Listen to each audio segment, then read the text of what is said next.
Welcome to JasonWhiskyWise. My name is Jason. Welcome to my whiskey review here on the channel, where we're going to be looking at the Bunnahabhain Cruach Mhona or Cruach Mhona. So this is the final installment in my Bunnahabhain series. And if you have missed any of the videos, I think we got 7 or 8 videos. I'll leave them here in the top corner. Feel free to go and check them out.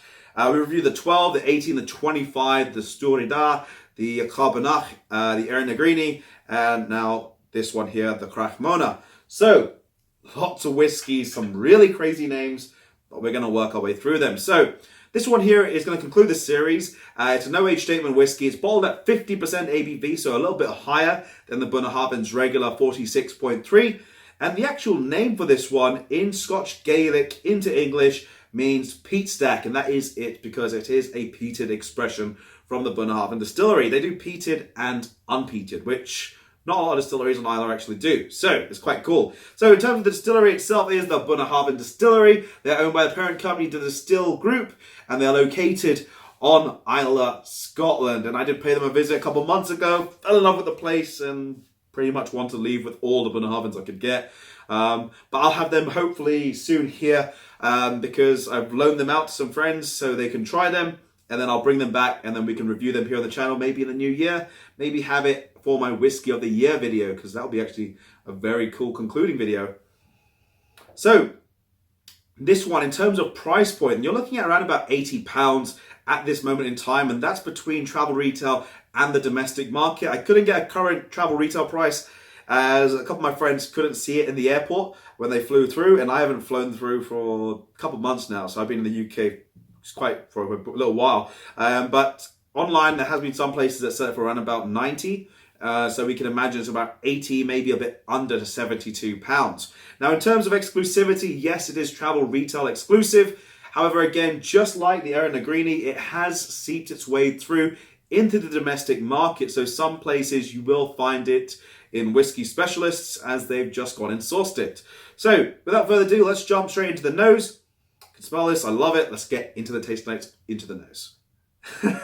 Sorry, I just had a bit of a laughing moment there. Something just came into mind. First thing that comes to mind is like a sweet peat character. It's got a very nice, subtle peaty note where it's not over the top in your face. At the same time, it's not too soft. It's actually just, for me, it's that perfect spot. It actually reminds me a little bit of like coal tar. As if you've just seen people doing the roadworks and you can smell that tar cooling down. Maybe rain's hitting on top of this tar, and that's where you can get that smell of that cooling tar.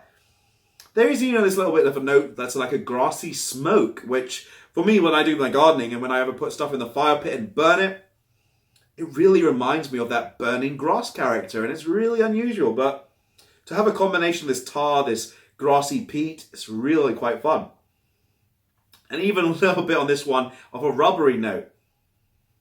Maybe as if you just sort of skidded with your car and you can smell that burning rubber of the tires.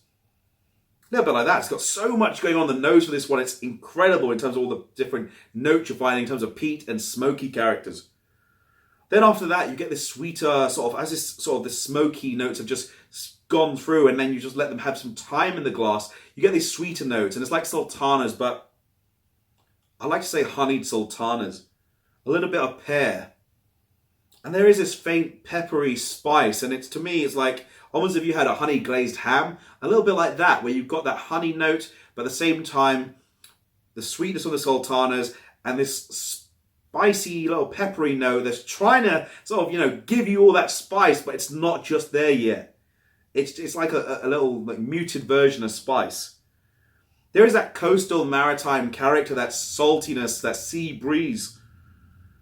And just on the end of all of this, you've got it's like a lime juice. It's like a proper lime juice concentrate. I wanted to say lemon, but it's not as tarty as a lemon juice. And it's not orange. So that's about it for the nose. I really love this nose. It's got so much going on in it, and I can't wait to get into the palate, so we'll do that. I want to say thank you guys for your support. For if you guys have been watching all the Bunnahabhain series, just say a massive thank you to all of you guys for watching, and really appreciate the support on the channel.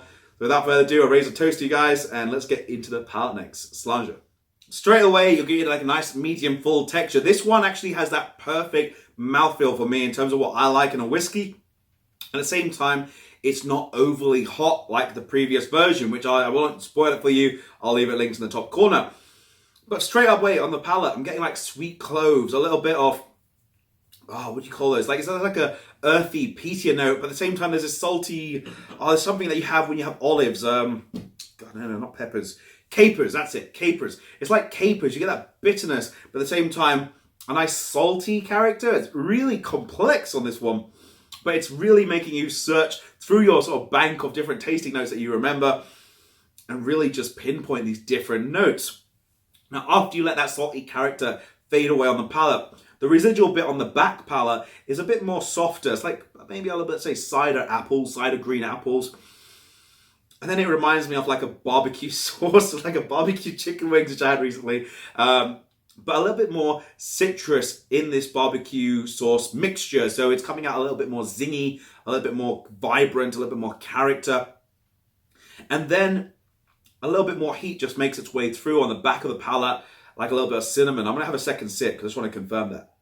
Yeah, definitely like a cinnamon, a little bit like as if you put a little bit of cinnamon powder on a spoon and just had a little spoon of cinnamon powder. A little bit of that sweetness from the cinnamon, but at the same time, that spice, that heat igniting on the palate.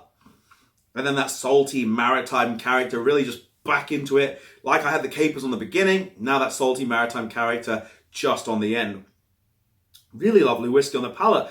Fingers crossed the finish is the same, and we are in for a really nice whiskey. So into the finish we go. Overall finish is kind of like a short, medium length finish. It doesn't last as long as you'd really want it to, and that's kind of a disappointing thing for me, because so far nose, palate have been amazing. In terms of notes on the finish though, you are getting a lot of this burnt, rubbery smoke, and at the same time that maritime saltiness with that peppery spice. So you're not getting any of those fruitier notes I found actually on the palate. However, I still really like this whiskey. In terms of its actual overall comment on this one, actually I'll give you my rating first, then I'll get into all that. My rating will be at 86 out of 100. And the reason behind that, overall I really love this whiskey. The nose, the palate, very well balanced, very well structured in this whiskey.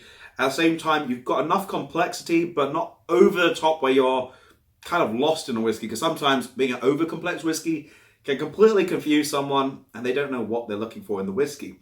This one's done a very good job. The only thing I'm sort of, a little bit annoyed about is the finish was a bit too short for me in terms of what I like, because I like it just to roll off the palate and just hold itself there for around about maybe 45 seconds to a minute for a nice long time.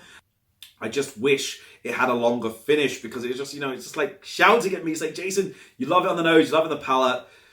Just see if that finish could carry on what the nose and palate did. Perfect, it'd be up there a little bit more. But that's about it for this video. If you guys have enjoyed, drop it a thumbs up, as always appreciated. I'll leave the subscribe button over there and also some other videos on the screen. But this has been me, JasonWhiskyWise, Mr. Bananas, and that's our Bunnahabhain series. So thank you guys again for watching, and we'll catch you tomorrow for another video. Slàinte.